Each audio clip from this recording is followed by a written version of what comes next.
show last week, ESPN New York 98.7 FM, the great Teddy Bruschi for the New England Patriots, now an NFL analyst here. He says, Stephen A., all they got to do is grab his arm. It shifts his whole direction. All you need is that split second to deter him. He can't do it. He's not a power back, and your definition of a power back is bringing in Brandon Jacobs, who, if you wanted him bad enough, you wouldn't have been in San Francisco last year. I mean, these dudes were so god-awful. I'm just thinking about it. And then I said to myself, where have I been? I know I picked them to miss the playoffs, okay? But never in my wildest dreams did I expect them to be this bad.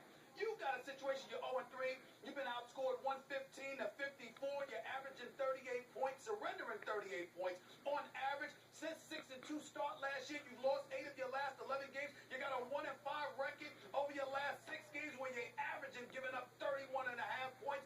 I mean, Big Blue, the Giants defense. Actually, I don't know why I did this. You know what? I'm a cruel person, Skip. I'm a cruel person because I talked to you about the family. I talked to you about my sister Carmen. Forget Carmen. The biggest Giants fan in my family is my sister Linda, my older sister Linda. I went there to see her last night to give her condolences. She's like, oh Lord, she wanted to throw up. It was just that bad. To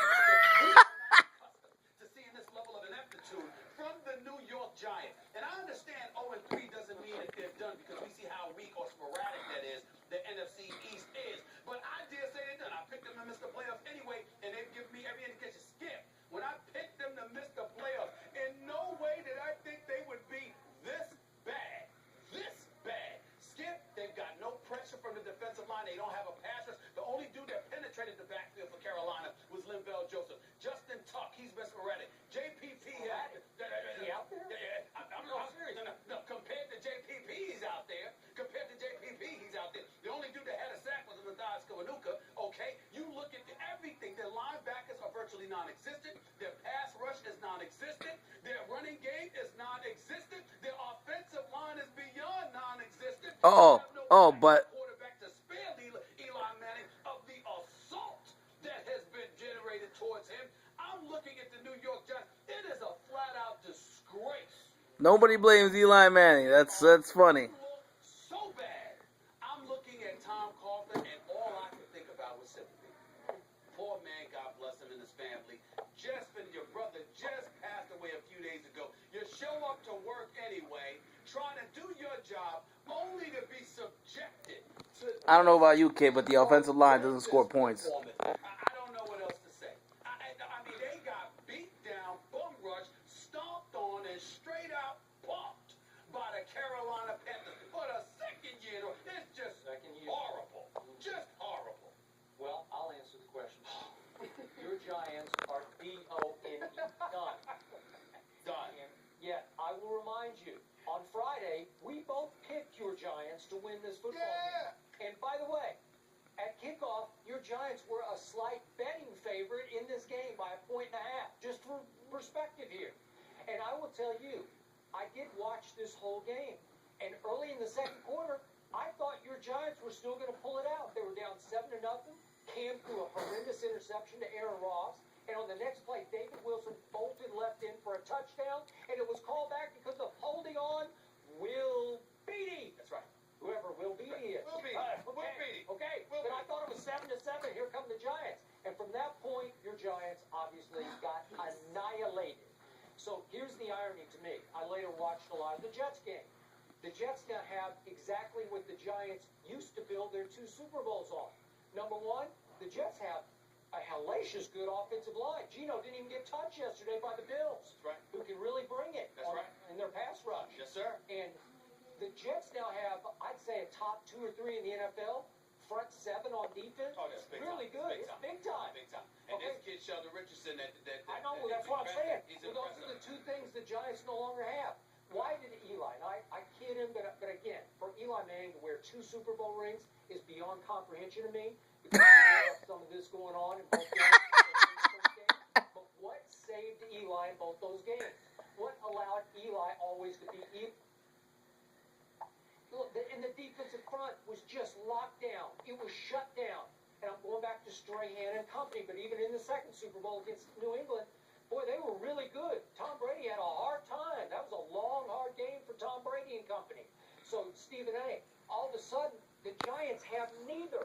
they can't protect Eli, who can't really run. He did escape on one scramble early, which shocked me. But in the end, if you can't stop the opponents from rushing or running the ball or throwing, because you can't get any pass rush, well, what do you have left? You have Eli throwing it to Cruz and the You gotta take his chances, and then you can't throw it to anybody because you're not being protected. If you don't have a running game, at least have enough of a stout offensive line to protect Eli so he can throw the football to a Victor Cruz, to a Hakeem Nicks, Because Ruben Randle. what happened on opening night at Jerry World? There you go. What happened? There you go. They got way down because Eli stunk it up early, and then he threw for 450 yards, and he almost got him back in the game. Right. He is capable. You have to give him some time because he's not going to run around like Cam. They're not getting any time. Okay, so bottom line, whose fault is this? Jerry Reese gets a lot of credit for a lot of things and deserves a lot of credit, but I got to tell you, he has let the talent pool in both lines of scrimmage, both offensive and defensive line, it is fading into your sunset. I didn't want to say that because I have a lot of respect So do I. for Reese, and I believe in him, and I believe that he should be here for a very, very long time. But clearly, there is minimal talent on your offensive line. Yeah. And there's questionable talent in your backfield. And the combination of those two things have left Eli Manning to hang out and dry. Because you can't get in Hakeem Nicks and Victor Cruz. Because you can, listen, Victor Cruz showed us through the first two games, he is here. He's ready to earn his money. Yeah. And Hakeem Nicks, rehabilitation from his injury from last year, can do his thing I don't know as why well. I'm good yesterday. All right, He just disappeared. well, again, you disappear when your quarterback's not being protected. Everybody's disappeared. We ain't heard from Victor Cruz either. You know why? Because Eli Manning wasn't being protected enough to throw the football, and then he was just heaving stuff up there. It was just an abysmal performance. And listen, EJ. Tom Coughlin, because we know he puts in the work. We know how dedicated he is. But there's something to be said for 2 consecutive 9 and 7 seasons, although one materialized into Super Bowl title. And there's something to be said for missing the playoffs in 3 of the last 4 years, en route to missing it 4 of the last 5. It is a standard that is not befitting of the New York Giants. When we sat there, put the Super Bowl clock or watch or whatever it is up in the locker room, all of this stuff is true. They do not have the personnel to compete. The Giants are a shell of themselves, and we know this because they're not living up to their own identity. Yep. Their identity is defense Yep. and being able to run the football, at which they can do neither at this moment. Yeah, in time. not passing the ball from Eli. That's funny how that's not their identity. You agree. They are done. They are done. Well, I picked them at the beginning of the season not to So make the the playoffs, season's over. but I didn't expect that. I'm sorry. I really am sorry. I know that's upsetting. It's horrible. It's horrible. It was hard. I mean, you can lose, but not like that. Not a beat down. I mean, that's the kind of beat down that you're ashamed to have your woman, your mama, and somebody. You don't want them around because you don't want them to see that kind of beat down. I thought we were I thought we were going to Pacquiao. No, I wasn't going to go to Pacquiao. I wasn't going to look. Pacquiao actually fought better than this. He just got put to sleep with one blow.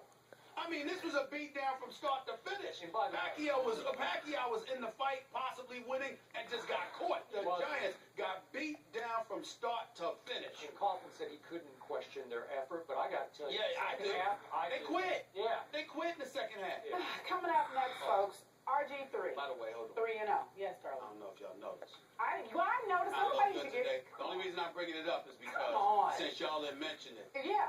Why? Ernestine did. Shut up. Get out of here.